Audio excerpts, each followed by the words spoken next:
Regression. I can't stand the regression system. I could make a whole video on regression. Maybe I will. But you got players turning 28. No one wants a player at 28 years old in Madden. Real life? Shit. I'll take Julio Jones, Antonio Brown.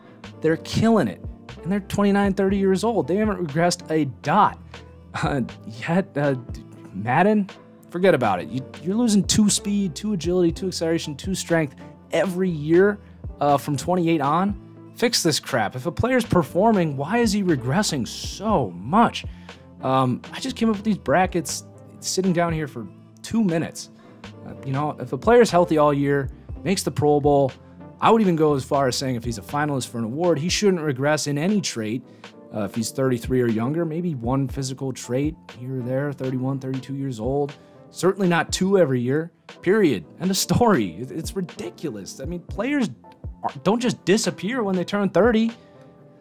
And if he's not winning awards, but he's still starting and producing maybe 90% of his usual numbers, the regression shouldn't be that much, or any regression at all, honestly. And the only time a player should regress, like at all before 31, is if he suffers a significant injury or their performance starts to drop off, like 75% of their typical numbers. Emmanuel Sanders, what is he, 30? Yeah, he had a terrible year. He's having trouble staying healthy. Yeah, he should regress. Not Antonio Brown, who's at the top of his game at 30 years old. It's just ridiculous. And obviously, the bigger statistical drop-off from their career average, you can have bigger regression.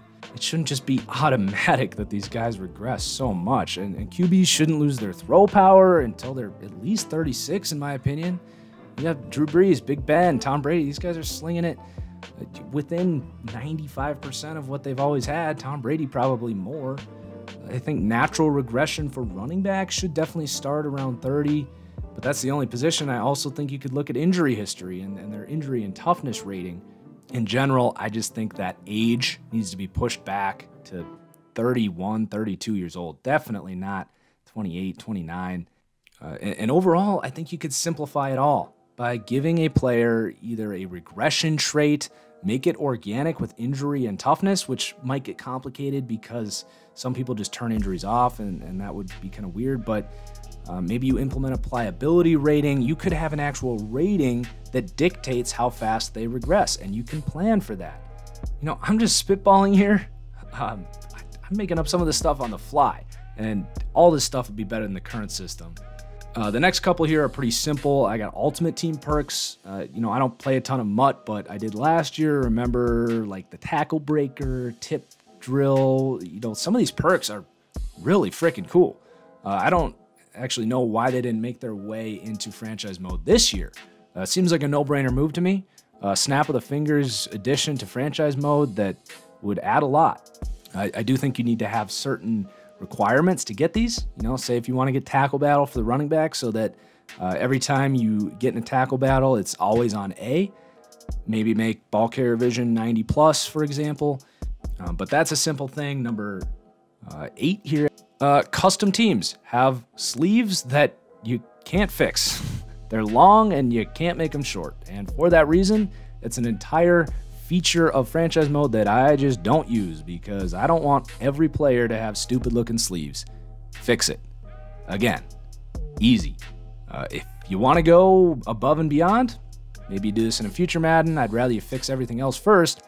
But dig up the old team builder software from NCAA and let people customize teams and import them into the game. Great.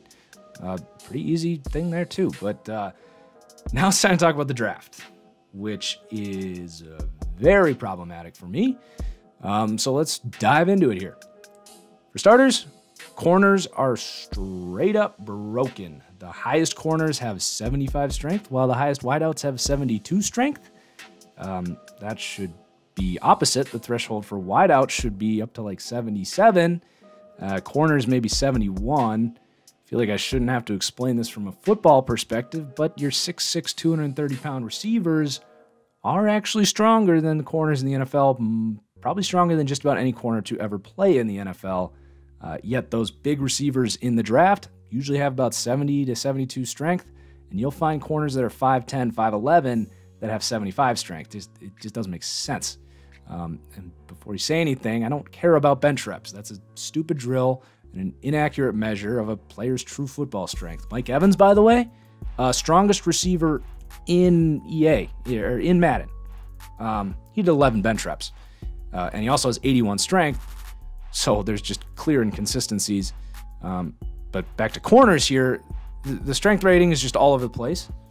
Not only is strength messed up here, but you got corner agility averaging at 85? 85? Very rarely in Madden will you find a highly rated corner in the draft with actual usable in-game amounts of agility, say 90 plus, yet the receivers typically have it. It's just messed up. News break, corners by nature are asked to sacrifice strength in order to move quicker than receivers. It's the reason that corners have higher three-cone drills on average than any position group in the league. They can turn their hips and move their feet quicker than anyone outside of maybe speed backs. No corner in the top 20 of a Madden draft should have an agility rating lower than 87, 88 unless they're 6'3", 6'2", stocky press corners. Some on occasion, we should also get up to like 94, 95. These corners are quick as hell. In real life, GMs won't take a corner in the first 2 days of the draft if he can't turn his hips. Yet in Madden, maybe 5 out of the top 20 corners actually have an agility rating that I would ever even consider using the guy. Please, EA, fix this. Running backs, too, are seriously broken. Almost no running back with mid-90s speed has the agility or acceleration to match it. So there's no speed backs, and in fact, the majority of running backs have speed higher than agility and acceleration, where it should probably be flipped on average. Every year, we get a Theo Riddick, Tariq Cohen, a guy who is obviously quicker than fast, yet this prototype just doesn't exist in Madden. Then most ball carrier moves for running backs are also wildly low and inconsistent that don't pair with their running style. So no running back should be below either 70 in elusiveness or trucking, depending on their running style. I've taken backs in the first round with 94 plus speed, 60 elusiveness. I don't get it. Like, why is that a thing? And maybe even biggest of all, we should get Zeke Elliott, Todd Gurley, Leonard Fournette, Saquon Barkley, guys that come in with mid-80s in every ball carrier trait, a guy you can tell out the gate, can't miss stud. I just named 4 freaks in the last 5 years. This should be in the game. I mean, there's very few running backs who are actually fun to play with like those other guys. Offensive linemen need to be looked at. Look at real life right now. For one, look at the teams that are struggling. And why is that? Most of them, it's offensive line. It's become the hardest position to draft, I think. Honestly, in my opinion, I think it's even harder than quarterback. You just can't develop linemen anymore. And in the roster, the entry-level roster, the linemen suck. But in the draft, you're looking at constant influx of linemen with 80-plus blocking ratings. To me, there should be maybe 3 to 8 linemen in the entire class who are 72 overall and higher. That's center to tackle. And again, I think blocking also needs to be more expensive to upgrade. And blocking traits coming in should very rarely be over 80. Bump up that awareness so their overall isn't 50. But most of the guys drafted past the 3rd round should be looking at 70 to 74 run and pass block. It's just the reality of the world we live in. In Madden, it's way too easy to develop linemen. You just spend it all on that weekly training and you're good to go. I will say, if you do this, look at the way linemen gain XP and make it more fun and organic for the way that guys gain XP other than weekly training. If they start 16 games, stay healthy, if they don't give up a sack in a game, or they contribute to a big game on the ground, or have a bunch of pancakes, you should feel like if a lineman plays well, he's actually getting rewarded and you can develop him. It just, all of this needs to be more possible and realistic. Draft position, school, and combine score all need to work organically. So what I mean by that is, if a player is a freak freak athlete out of a major conference, solid chance he's a true junior, and he's probably 20 to 21 years old. You shouldn't see those freak receivers out of Alabama projected in the top 10, but they're 24 years old. It's just not a thing, very often at least. I know Calvin Ridley's 23, but he's also a true junior. It's kind of a weird situation. Just in general, though, I think, look at the schools, make it more realistic, more big schools in the first round, and maybe implement some more small schools through the 5th round through undrafted free agents. I do think there are too many players out of those D1 AA and D2 schools, however. And this one's like, what, would take 2 hours, get an intern to go through a name list? Scratch names from the name pool. Why is Clinton Dix, Favre, Hushmanzada in the draft pool? This is so stupid and lazy, and it totally ruins the immersion. Fix it. This next one's a biggie. This is about undrafted free agents. We've brought this up already, but there are way too many dominant undrafted free agents, UDFAs, with awesome athleticism, like top first-round pick caliber combine athleticism. These UDFAs that slip through the draft should mostly be slower, weaker, undersized players who are higher in skill. 1 or 2 freaks should slip through the cracks every year, but not 10 at each position. And then we talked about the contracts. These guys should get 3-year minimum deals. And then that's just the basic start of it. But EA, if you really want to put in effort and make this immersive and awesome, have a 1-week free agency right after the draft. This is how it works in real life. The draft ends. Believe me, I've worked for a small agency. It's hectic. You got teams on the phone constantly with all the best undrafted free agents, but those players are looking to go to the team with, the best chance to make the 53-man roster. That's their hope. If you got a bunch of good corners, it should be a lot harder to sell that to a corner who's considering going to Cleveland, who has 1 good corner on their whole team. To go even further, this is a concept I came up with.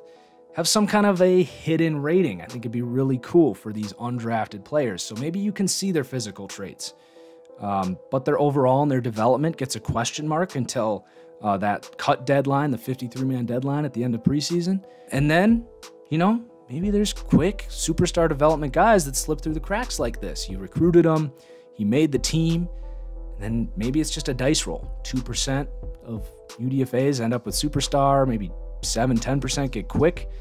If the guy makes the roster out of camp, and, implement a coaching trait so that you can increase those chances out of your perk tree. Hey, it's all coming together here. That said, if he doesn't make the team, I also don't think that that trait should be a superstar in the free agent pool. I think you should probably deserve slow or normal development if you don't make the team out of camp, just for the sake of, maybe you didn't know, and now you just let a superstar go. That doesn't seem like a feature people would like. Not to mention, you could just pick him up once you found out he's got superstar. And then draft logic, as I mentioned earlier, is completely broken. I've seen a center taken first overall multiple times. What the hell is that? If a QB's got a first-round grade, first of all, he should go in the top 10, almost guaranteed. How often do we see guys reach for first-round quarterbacks in the top 10, second, third-round quarterbacks at the end of the first round? Again, this doesn't just apply to the draft, but trades, cuts, certain positions need to be valued differently. The number 1 overall pick should be a quarterback in 70 to 80% of drafts. If the team picking there has one, certain teams should consider moving up. The other 29% should be pass rushers and left tackles, period. Those are the only positions that go number 1, not center for sure. Maybe 1 in 100 drafts, the game generates a once-in-a-lifetime player at a skill position that goes number 1, but he better be a physical freak. None of this 84 agility receiver, corner, running back crap. In general, tight ends and fullbacks are rated a little high, especially in the blocking traits. It's just a little inconsistent with existing players. And then, surprisingly, D linemen, linebackers, safeties, receivers, quarterbacks. I actually think these positions are done good enough. So we are at our last one here, number 10, player development. And I'm actually more in favor of the current method with the XP system than some of the people I've talked to. I think it's cool to keep that kind of RPG element that we keep bringing up consistent. But I do think, it should just feel more engaging and interesting and rewarding to earn XP. I think you could actually do away with the weekly training that they have right now and start implementing a way that the game actually monitors performance and really rewarding not just, benchmarks, getting 100 yards, 1,000 yards, which I think are important, and I think those could use a boost, but monitoring just if he's a low-rated guy and he's playing on a team and producing, you should get a decent chunk of XP. It just seems to make sense.